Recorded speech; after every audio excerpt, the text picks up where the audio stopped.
Hello and welcome to another episode of Her Entrepreneurial Rise, the podcast where we amplify the stories of women and gender-expansive leaders using entrepreneurship as a force for social change. Because their stories aren't just inspiring, they're blueprints for what's possible when equity leads the way. I'm your host, Kelen Tamurian, and in this episode, I'm honored to be in conversation with someone whose work radically redefines what it means to champion health equity on the front of mental health care. Our guest today is Torri Shack, the CEO and founder of Tangible Movement, a 501c3 nonprofit dedicated to dismantling stigma around mental health, suicide, addiction, and LGBTQAI2S+ equity. Since founding Tangible Movement in 2016, Torri has delivered suicide prevention trainings and advocated for inclusive, community-centered approaches to mental health care across schools, corporations, government agencies, and healthcare institutions nationwide. As a two-time suicide attempt survivor, recovering addict, and transgender man living with a mental illness, Torri brings lived experience, peer-led insight, and evidence-informed practices to every program he leads. Torri's work represents the very essence of what leveraging entrepreneurship for positive social change looks like. Know his story will not only inspire you, but invite you to consider how your own lived experiences can inform the foundation of a venture that empowers, supports, and uplifts those around you. So with that, let's welcome Torri to the podcast. Hi, Torri. Thanks for joining us today. Thank you. It's my pleasure. Thanks for having me. Yeah, of course. So before we kind of get into the heart of your entrepreneurial journey, I want to ground us in some context that makes the work you do with Tangible Movement feel especially urgent. We know that LGBTQ+ individuals are more than twice as likely as their heterosexual counterparts to experience a mental health condition, with transgender individuals facing nearly 4 times the risk compared to cisgender individuals. Additionally, BIPOC LGBTQ+ youth face significantly greater risk for suicidality, depression, bullying, and victimization than heterosexual and cisgender peers. According to recent data from the Trevor Project's 2024 National Survey on LGBTQ+ youth mental health, 84% of LGBTQ+ young people reported wanting mental health care, but over half weren't able to access it.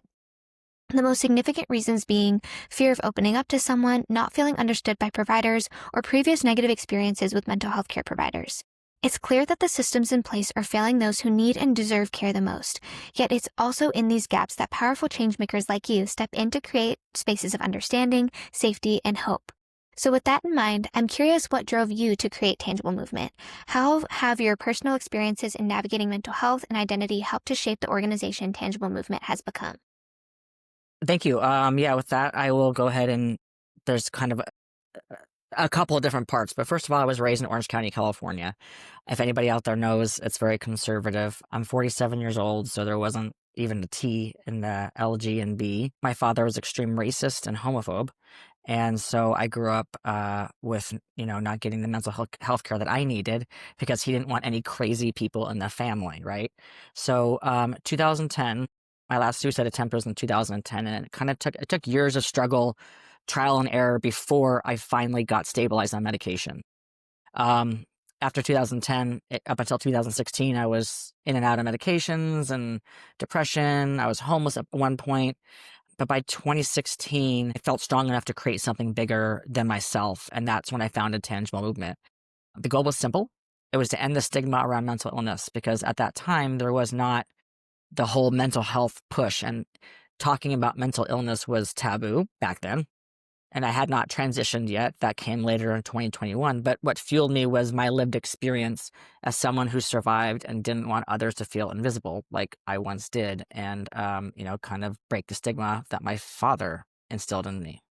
Yeah, thank you for sharing that. I think that it's so clear that you have so much strength and courage and wisdom that you have cultivated through this experience. Obviously, it is not ideal that it took having to experience debilitating mental health struggles and to have been in an environment that was transphobic and homophobic and racist and all of the above, creating such a negative environment for you to feel, for ensuring that you didn't feel safe. And so being able to move through that and leverage your lived experience to ensure that other people don't have to experience the same outcome or to experience the same circumstances is really powerful, and it speaks to your desire to create something that not only that you wish that you may have had at the time, but also to create a new means for mental health care awareness and just for accessing mental health care now, because like you said in 2016, it didn't the mental health conversation was just, from what I remember, I mean, I was young at the time, but it was like just emerging. And Yeah. I was just kind of recognizing that I struggle with anxiety and I have depressive episodes sometimes. And I didn't have the language behind it yet because it wasn't talked about broadly in society at large. And so I think the fact that you recognize that there's a clear need for this, because I personally experienced the struggle of going through this alone, and you recognize that there was a gap and you stepped in to fill that based on your lived experience, is really, really powerful. Yeah, I forgot to mention my first suicide attempt was at 14, 15, and that was because of, the fact that I was coming out as a lesbian. I realized that I like girls, and I was raised as a racist and a homophobe. So I struggled with a lot of internalized homophobia up until my 30s. I can imagine that that was really, really difficult to just be feeling one way and then being indoctrinated into this belief that you have to reject it. You have to follow kind of the status quo that you were raised within because that feels safe, that feels comfortable, even though it isn't and it doesn't at the same time. Mhm. So thank you for sharing that as well. Yeah. And kind of, I guess, building on that and really speaking to the power of lived experience to inform a solution for the greater good and to serve the needs of so many people that are struggling with mental health. Tangible Movement places an emphasis on peer-to-peer support and facilitates lived experience presentations. Can you talk more about what these are, and can you talk about why it was important for you to make these kinds of peer-led programs a core part of Tangible Movement's offerings? And how do you see storytelling and lived experience important to shifting the way that we support and care for people who have historically been left out of traditional mental health systems? Great question. So, Tangible Movement in its early stages started out going into schools talking about lived experience because that didn't really exist at the time. Mhm. But as far as peer to peer programs are concerned, people do not connect with statistics. Nobody does. Like, you can look at numbers all day long and then you'll walk out of the room and you'll forget them. They are like a good thing for shock and awe, but people connect with stories. When someone with lived experience says, like, hey, I've been there too, it breaks down the shame in a way that no textbook ever could. And that's why peer to peer and storytelling basically is a backbone of Tangible Movement, and it makes recovery feel possible.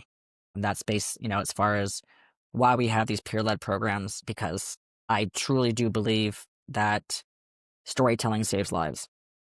Yeah, I agree. I mean, that's a huge part of why I wanted to start this podcast, because I really believe that storytelling has the power to spark change. And in this case, it has the power to save lives. And I think that I really appreciate your point that statistics, they matter in the sense of communicating that there's a problem, that there's a gap that we need to step in to address. However, they don't resonate emotionally. They don't hit us where they really need to ensure that everybody feels seen, heard, supported, and validated. And if you can look someone else in the eye and they're telling you, hey, I've been there too, and this is what I did to help kind of bolster my sense of self and to create a sense of safety and to cultivate resources for myself in terms of navigating my mental health struggles, that may or may not work the exact same for you because we're all different and bioindividuality is really important. But being able to connect with someone who has been there and can just say and be there with you that I get it, I see you, I hear you, that is so powerful. And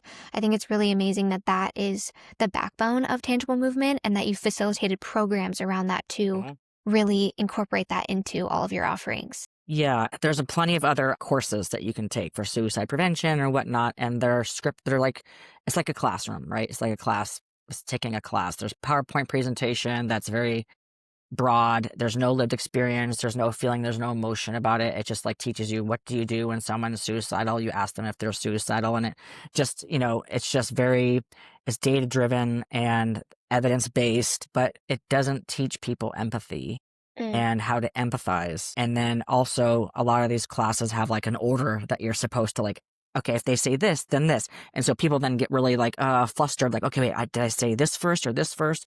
So really the impact comes from just storytelling and being there and listening. Listening is the biggest component. If someone is suicidal or having mental health, breakdown or crisis, it's not about giving advice at that point. It's about listening and letting that person know that they're heard.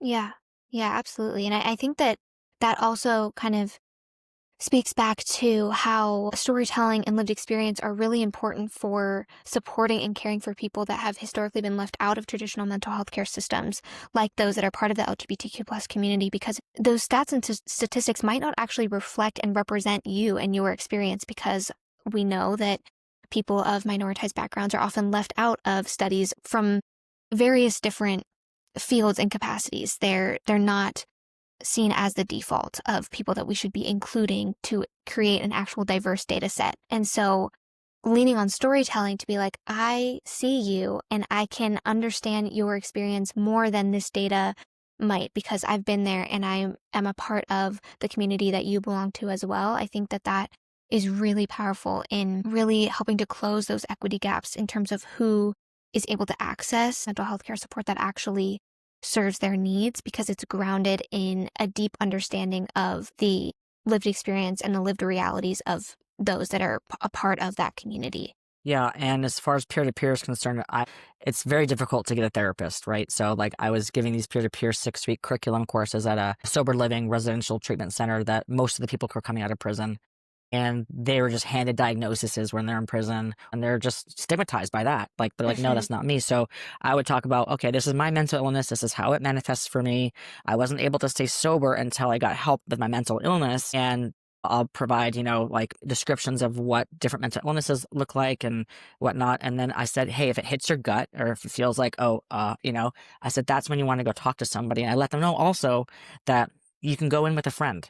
So that friend can help describe, what's going on with you if you are able to see a therapist or a psychiatrist at that point. But so peer-to-peer really opens up that, I guess, that avenue, rather than just having somebody hand you a diagnosis. It helps them to understand where they're coming from and understand if that diagnosis is accurate or not. Because a lot of people will go in and they'll just believe that doctor. And they could be wrong. You should be getting a second and third opinion if possible. The peer-to-peer really opens up the door for self-identification and help. Yeah, I love that. And I also think that it's so wonderful that peer-to-peer also, it sounds like it opens up the opportunity for people to recognize that I don't have to do this alone. I can bring a friend with me and I can feel supported in doing something that's really hard and asking for help, because I don't know if I'm going to be received. I don't know if this doctor's going to understand or if this person is going to be able to meet me where I am. So if I can bring a friend with me that knows me really deeply and can kind of help advocate for me on my behalf, I think that's really wonderful as well. And I think that's something that's not talked about broadly within the mental health space. Sometimes it feels like it's a very individual issue rather than a collective issue, which I know is something that we're going to talk about further later in this interview. But I think that's really wonderful that the peer-to-peer program sets that foundation early. So I want to kind of pivot from there. So often mental health, like I was mentioning, is framed as an individual issue, something that a person is expected to manage on their own. But what I find so powerful about tangible movement is that it pushes back on that narrative by working directly with schools, businesses, government agencies, nonprofits, and communities to create environments that are supportive, inclusive, and equipped to respond. Why is it so important to you and to Tangible Movement's mission that mental health care be approached not just individually, but collectively and structurally? And why is it essential that the organizations people move through every day are trained to provide culturally competent, inclusive support across lines of race, gender identity, sexuality, and class, and more? Yeah, that's a great question as well. So tangible movement, we believe that resilience is a cornerstone to recovery. Resilience matters, but it's not enough if the systems around you are broken, right? So if your school or workplace or community isn't safe or inclusive, it doesn't matter how tough you are. You're still fighting uphill. So that's why we train organizations, not just individuals, but mental health is structural as much as personal. And if we don't fix the systems, we're leaving people to carry too much of a heavy load alone. Mm-hmm. So, teaching people resilience in the workplace is also about like, hey, how do you empower yourself to get yourself out of like a negative headspace? And how can your workplace help if it is broken or you have like a bad boss or, somebody who's just really not, in tune with, healthy mental health or coping mechanisms?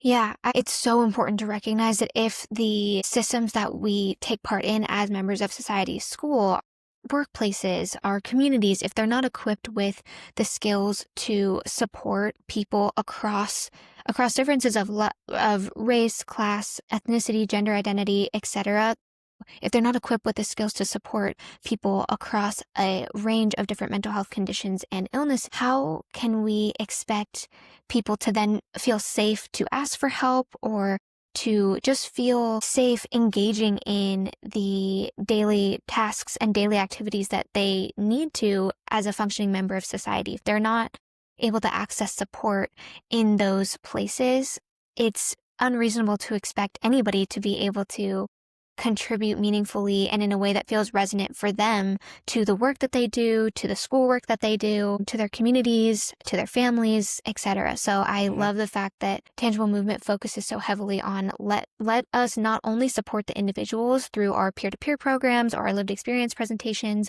but by actually going to the institutions that we are involved in as members of society and equipping them with the training and the skills to be able to deliver culturally competent mental health care and just to be empathetic. Because I think that harkens back to what you were talking about earlier, is that these statistics that we are all now made aware of because mental health has become a larger conversation. And we know that, the mental health crisis is very real, but like you said, those statistics don't teach us how to be empathetic. And so I really admire that Tangible Movement is making such a concerted effort to go to these institutions and say, not only is it important that you're aware of the problem, like here are the statistics, here are the facts, but this is how you support individuals on an individual person-to-person, case-by-case level, but also on a collective level.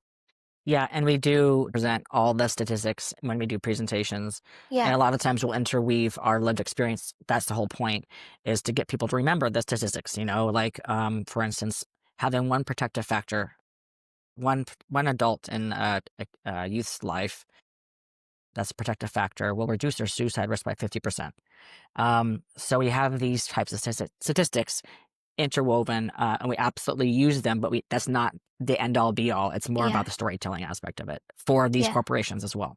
Yeah, absolutely. I think that has got to be the only way, because it's important to acknowledge both. But as we've iterated many times throughout this episode, that it is a lived experience that allows people to recognize that this is the experience of a person and we have to care for one another. And part of that means actually understanding the story that they are living every single day, and how do we support them, making that story more careful and filled with support so that everybody has what they need to feel like their most healthy and centered and supported selves. So in learning more about Tangible Movement, I really recognize it as a necessary and timely means for positive social change by providing culturally competent mental health support and resources to individuals navigating mental illness, and by equipping the institutions around them, like we've mentioned, with the training to respond with empathy and care.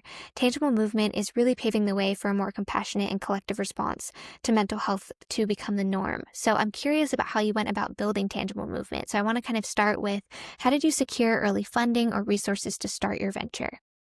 Okay, so starting it was not glamorous by any means. I have bipolar type. I'll just list my diagnoses. I have bipolar type 2, ADHD, anxiety, and OCD. So the way that works for me is I have hypomanic episodes followed by severe lows for it could be weeks at a time. So I happened to be in a manic episode at the time, and I just decided, I'm like, okay, I'm going to do this. And so I went on, what was it, LegalZoom, and I literally just spent 24 hours awake and I built the website, went on LegalZoom, did all the legal work, and submitted everything to the IRS, built the logo, all within 24-hour period during my manic episode. And then I fell into a deep depression. I didn't touch it for a month or two. And, I'd gone bankrupt in the past and other businesses. So I knew how to operate with nothing. In the beginning, it was like small donations, partnerships, speaking engagements that kind of kept us alive. And over time, it was credibility that really opened the door to grants. But I've seen firsthand how bias does play into funding. And I was definitely treated one way as a woman, entrepreneur before transitioning, and differently as a trans man after. The experience kind of made me more committed to equity and opening doors for others who don't get funded. A lot of places don't get funded that are based off lived experience. You have to have evidence-based data. Evidence-based is everything with funding right now. If you want to go into the nonprofit world, specifically around mental health, that wasn't always the case. But now it's like evidence-based, evidence-based, evidence-based. And I'm just like, forget it. That's not what I'm about. I'm not going to be forced into a box. Yeah, I mean, and going back to kind of what we were talking about earlier in terms of the importance of storytelling and lived experience, you can't always capture that with data and statistics. That's part of the story, and you might be able to track, okay, once this individual entered our peer-to-peer program or attended a lived experience presentation and continued coming back to tangible movement over weeks and months, they self-reported a positive increase in their mental health.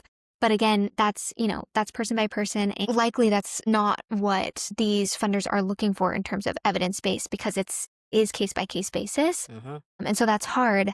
And I want to touch on kind of what you mentioned about your experience of being treated differently as a woman and now as a trans man, and how frustrating and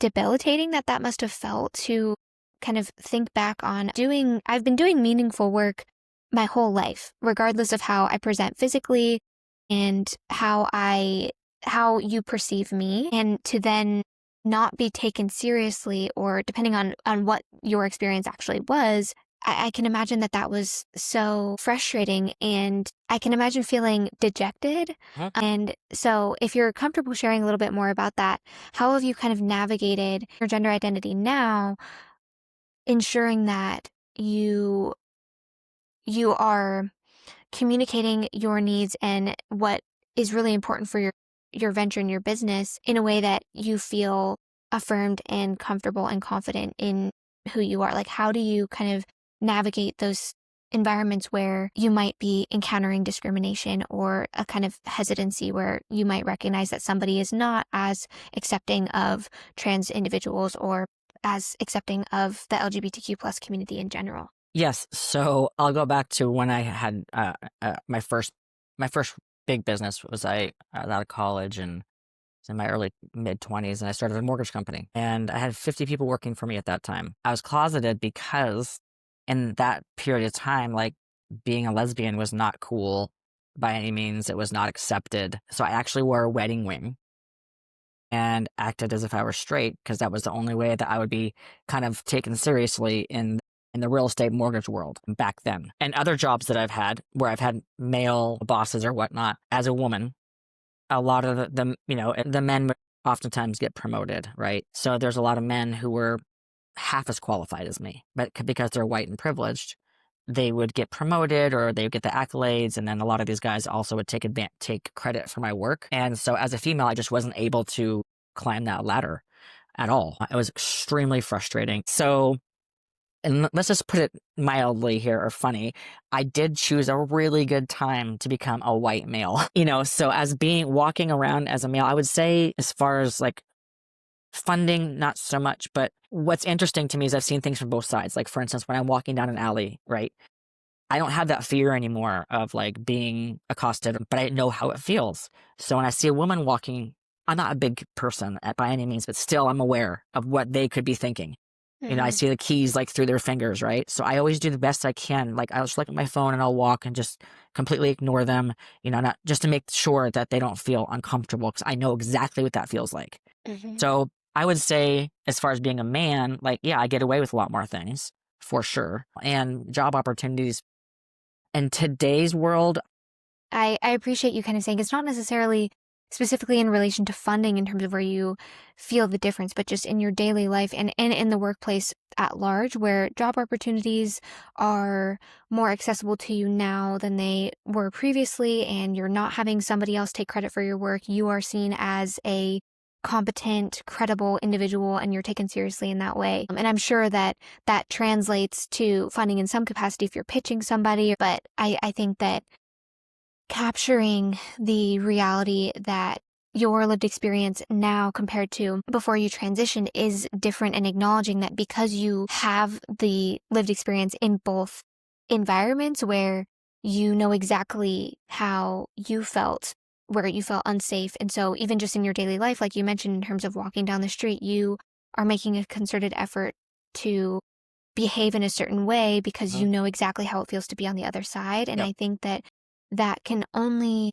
make you more of a caring and responsible and respectful CEO and leader, because you have a full spectrum of experience that allows you to serve the needs of people across differences of gender identity and sexuality, etc. And I think that is something that I personally think I think it's a superpower, but in this environment, it can feel difficult because it is unfortunate that so many of the spaces that we move through as individuals, whether it's in the business world or beyond, that we have to be cognizant of how we present ourselves because not everybody is equity minded Yep. and caring and careful. And it's unfortunate, but I appreciate you kind of shedding light on your lived experience around that and how you navigate it personally, because I think that is helpful for those that are listening that might be struggling with that. And how do I break into the entrepreneurial world that can often feel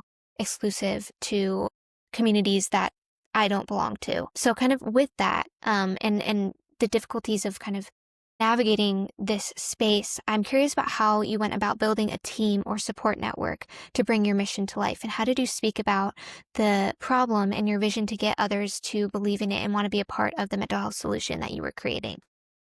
Okay, so as far as, building the team and the network, I just showed up everywhere. I showed up to schools, to conferences, to community events, and I told the truth, like scars and all. Like I just put it out there who I was. And people responded to honesty. The authenticity drew in people who weren't just looking for a job, but who wanted to join a mission. And that's how Tangible Movement grew. I never actually actively sought out anybody.